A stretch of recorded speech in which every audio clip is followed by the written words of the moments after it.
একদিন রাসূলুল্লাহ সাল্লাল্লাহু আলাইহি ওয়াসাল্লাম মসজিদের পাশ দিয়ে হেঁটে যাচ্ছেন, মসজিদে নববীর পাশ দিয়ে।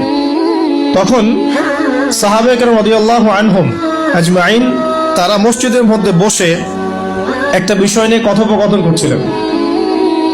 তো নবী সাল্লাল্লাহু আলাইহি ওয়াসাল্লাম জিজ্ঞাসা করলেন যে তোমরা কি নিয়ে কথা বলছো, তোমরা কি নিয়ে কথোপকথন করছো? তখন সাহাবায়ে কেরাম রাদিয়াল্লাহু আনহুম তারা বলছেন যে আমরা কিয়ামতের আলামতগুলো নিয়ে কথা বলছিলাম। কি নিয়ে কথা বলছেন? কিয়ামতের আলামতগুলো নিয়ে সাহাবীরা কথা বলছে। তো সাহাবীদের কিয়ামতের আলামত নিয়ে কথা বলার কি দরকার ছিল? তাদের সময় তো আর কিয়ামত হবে না। দরকার ছিল কি? সচেতনতা। তারা ফিতনায় নিজেরা যেন না পড়ে যান এই জন্য সতর্ক থাকতে চাইতেন। এই কারণেই ফিতনাময় পরিবেশ নিয়ে আলোচনা করতেন।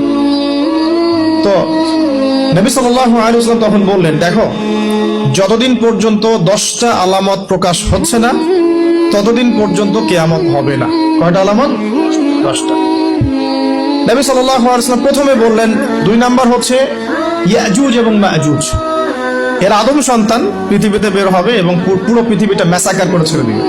আর মাসিহুদ দাজ্জাল সেও বের হবে শেষ জামানায়, যে ইহুদিদেরকে নিয়ে পুরো বিশ্ব শাসন করবে। বিশ্বের প্রতিটা ডিপার্টমেন্ট সে রুল করবে এবং দাজ্জালের চেয়ে ভয়ঙ্কর কোনো ফিতনা এই পৃথিবীতে আসে নাই, আসবেও না। প্রত্যেক নবী তার কওমকে দাজ্জাল সম্পর্কে সতর্ক করেছিলেন, এমনকি নূহ আলাইহিস সালাম পর্যন্ত তার উম্মতকে দাজ্জালের ফিতনা সম্পর্কে সতর্ক করেছিলেন।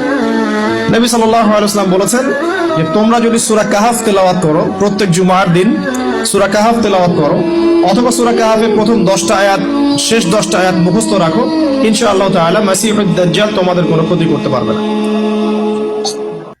1 মাসিহুদ দাজ্জাল, 2 ইয়াজুজ আর মাজুজ, 3 হচ্ছে ঈসা ইবনে মারইয়াম। ঈসা ইবনে মারইয়াম যতক্ষণ পর্যন্ত না আসছেন, পৃথিবীতে আবার ইউটার্ন না করছেন এবং তার হাতে মাসিহুদ দাজ্জাল নিহত না হচ্ছে, কিয়ামত হবে না।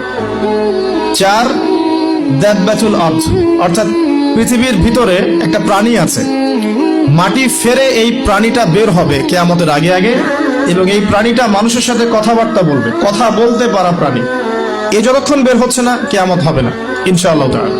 কটা বললাম? 4টা। 5 হচ্ছে দুখান বা ধোঁয়া। এই পুরো পৃথিবীর আকাশটা একটা নির্দিষ্ট সময় পর্যন্ত ধোঁয়ায় ছেয়ে যাবে এবং হতে পারে, আল্লাহু আলাম, হতে পারে যে সূর্যের আলো পৃথিবীতে পৌঁছাবে না, এমন ধোঁয়া হতে পারে। পুরো পৃথিবীটা ধোঁয়ায় ছেয়ে যাবে, এটা সূরা দুখানের মধ্যে বলা আছে। এটা 5। 6 নম্বরে নবী সাল্লাল্লাহু আলাইহি ওয়াসাল্লাম বলছেন যে একটা ভূমিকম্প হবে পৃথিবীর পূর্ব দিকে।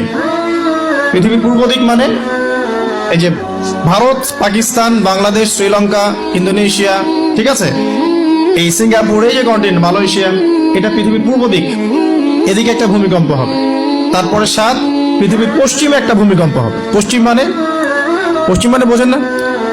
পশ্চিমা বিশ্ব না, সৌদি আরব না, পশ্চিমা বিশ্ব, ব্রিটেন, ফ্রান্স, জার্মানি, তারপরে রাশিয়ান কন্টিনেন্ট, হ্যাঁ, ইউক্রেন, এদিকে আপনার আমেরিকা, এই পুরো পশ্চিমা বিশ্ব, এখানে একটা ভূমিকম্প হবে বড়, এবং এগুলো এমন হবে যেগুলোতে ভূমি মাটিতে ধসে যাবে, মাটিতে ডুবে যাবে। ভূমিকম্প না, ভূমিধস। 8 পৃথিবীর মাঝখানে মধ্যপ্রাচ্যে একটা ভূমিকম্প হবে, যেখানে আমাদের সো কল্ড আমিরুল মুমিনিনরা থাকে, যারা আমেরিকা এবং ইসরায়েলের বন্ধু, এদের এখানে একটা ভূমিকম্প হবে ইনশাআল্লাহ। আর 9 ইয়েমেন থেকে একটা আগুন বের হবে। ইয়েমেন থেকে একটা আগুন বের হবে, যে আগুন মানুষকে হাসরের মাঠের দিকে তাড়িয়ে নিয়ে আসবে। আরেকটা বলেছেন 10 নম্বর, যেটা এই মুহূর্তে আমি ঠিক মনে করতে পারছি না। তো এই 10টা আলামতের কথা নবী সাল্লাল্লাহু আলাইহি ওয়াসাল্লাম বলেছেন, না হওয়া পর্যন্ত, এই 10টা আলামত না আসা পর্যন্ত কিয়ামত হবে না। ঠিক আছে? আচ্ছা, এখন এই 10টার মধ্যে সবচেয়ে বড়টা কি? সবচেয়ে বড়টা হচ্ছে মাসিহুদ দাজ্জাল। সবচেয়ে বড়টা কি?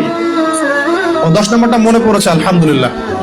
সূর্য উঠবে পশ্চিম দিক থেকে, সূর্য উঠবে পশ্চিম দিক থেকে, তাহলে আর সময় নাই, পৃথিবীর সময় শেষ। এই 10টা মনে থাকবে? আসেন বলি। প্রথমে কি? দাজ্জাল, তারপরে ইয়াজুজ আর মাজুজ, 3 নম্বর ঈসা ইবনে মারইয়ামের প্রত্যাবর্তন, 4 নম্বর দাব্বাতুল আরদ, জমিন থেকে প্রাণী বের হয়ে কথা বলবে মানুষের সাথে, ঠিক আছে, 5 নাম্বার কি বললাম?